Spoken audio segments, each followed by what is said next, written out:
Okay. Assalamualaikum warahmatullahi wabarakatuh. Alhamdulillahirrahmanirrahim. Wassalatu wassalamu ala mursalin wa ala sahbihi ajma'in. Rabbi shrah li sadri wa yassir li amri wahlul 'uqdatam min lisani yafqahu qawli, amma ba'du. Okay, alhamdulillah kita masuk ke new chapter, chapter 8 about structure. So actually untuk structure topik ni dia adalah sambungan ataupun continue from the array punya part lah, seperti mana saya cakap yang the last lesson. So untuk array dia punya orang kata extended learning tu adalah dua benda. Yang pertama string, kita dah belajar last lesson, and then second adalah structure. So hari ni kita fokus pada structure lah. Okay, first kita tengok our definition or dia punya introduction. So structure is another user defined data type available in C++ that allows to combine item. Okay, you nampak dia punya part yang paling penting untuk combine item of different data type. Itu menariknya lah. Kalau sebelum ni kita kita expand our parameter tu in one definition, iaitu dalam topik array lah. Sebelum ni kita belajar integer a, so the only one parameter yang kita boleh masukkan. Untuk kita extend dalam bab array, iaitu kita daripada integer a jadi integer a, kita buka kurungan 10. So kita ada lebih kurang 10 different address yang kita boleh masukkan. Itu dalam topik array lah. So ada 10 location, stands different location bagi setiap integer a yang kita dah define. And for this topic kita extend lagi. Kalau sebelum ni integer a tu the only one parameter, dalam bab array kita expand jadi banyak parameter. So dalam topik ni a tu kita boleh expand. Macam sebelum ni hanya integer. So dalam satu group, contoh kita ada integer, kita ada float, kita ada double, kita boleh groupkan dan kita boleh kembangkan. Itu yang menariknya lah. Sebab tu maksud dia kalau sebelum ni kita expand hanya a tu 1 jadi 10. For the next ni kita boleh expand bukan setakat integer a, tapi kita boleh integer a, mungkin double b, mungkin char C atau karakter C. So ketiga-tiga tu boleh combine satu group. Itu menariknya. Secara mudahnya kita tengok such I used to represent a record. Suppose you want. Kini dia beri contoh books in a library. Itu secara mudah lah. Sebab dalam books in a library kita ada banyak different type yang kita define. Ni yang contoh ni, ni book 1. Kau tengok book 1, book 2, book 3 and book 4. So setiap buku ni actually if have a same defined parameter, iaitu yang pertama ada title, second ada author, third ada subject, and fourth ada ID. So nampak ni ada title semua sama, author sama, subject pun sama, dan book ID pun sama. So itu yang kita nampak. So bila nampak data tu macam ni, kita boleh groupkan dalam satu bentuk, iaitu structure. Okay, next kita tengok dalam topik ni, structure segment define a new data type with more than one members. Itu paling penting lah. Sama macam para array punya definition lah, iaitu more than one members and can be different type. Ni yang array tak boleh buat. So structure boleh buat lah, tu different type. Okay, secara mudah ini dia punya basic format for structure. Okay, confirm. Okay, ni dia punya, okay, ini adalah dia punya instruction. Main instruction itu struct, struct. Okay, ini dia punya nama. Okay, itu terpulang pada user nak namakan apa. Okay, ini adalah members definition terpulang. So kalau ada integer a 10, double b 12, lepas tu kita ada char c 24, tak masalah. Tu contoh. And the next kita tutup dengan buka dengan ni, tutup dengan ni, same. macam function. Dan paling penting ni please jangan lupa signboard ni, apa ni, semicolon, titik double semicolon, tutup. Tu sebagai dia punya tutup. Dan ini contoh dalam yang the last slide tadi. Tu contoh kita ada 4 type yang kita kena define bagi satu buku.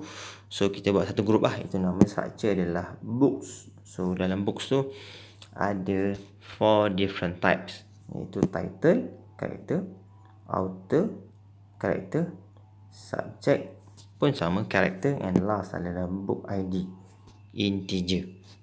Tu yang kita boleh nampak lah. So itu yang pertama. Ni the basic format yang boleh nampak. Dan paling penting, jangan lupalah simbol ni, tutup sebab kalau bab function tak ada benda ni, tapi untuk structure kena ada benda tu. Okay, next. Okay, to access members. To access members kita guna dot operator. Dot operator you boleh tengok dekat sini lah. Ni dot operator yang kita wajib guna tu So ini adalah kita punya structure name. Ni adalah members name. Simple saja. So contoh macam ni books 1. Okay, books 1 ni adalah kita punya variable name. Variable name tadi variable name ni maksud dia you kena define lah. Tadi kita dah define structure. Betul lah. Books. Okay, tadilah. So betul dia punya buka tutup semua tu sebagai semicolon. And the next, macam ni nak define variable books. Nanti the next slide akan tunjuk juga, tapi tak apa, saya tulis kat sini. Okay, books and books 1.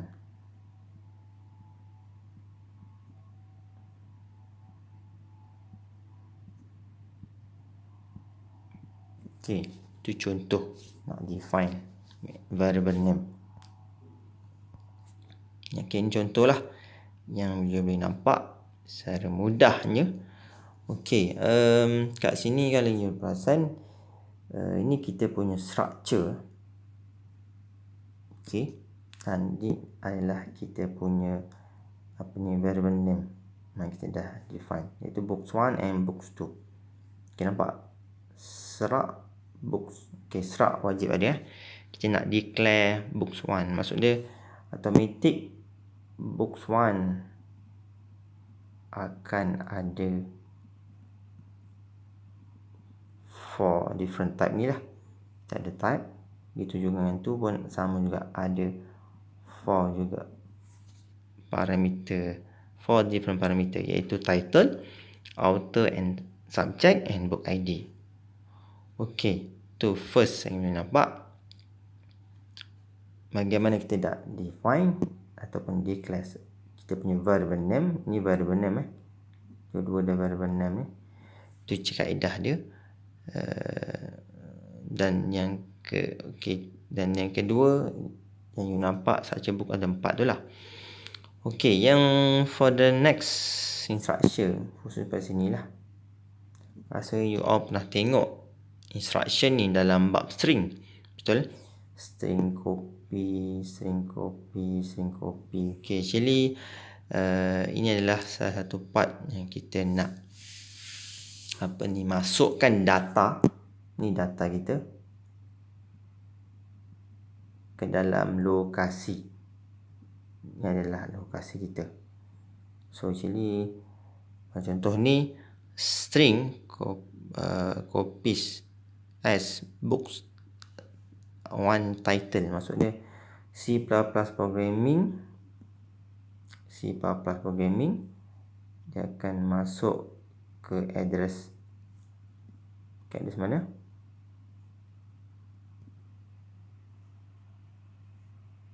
Ke address ni.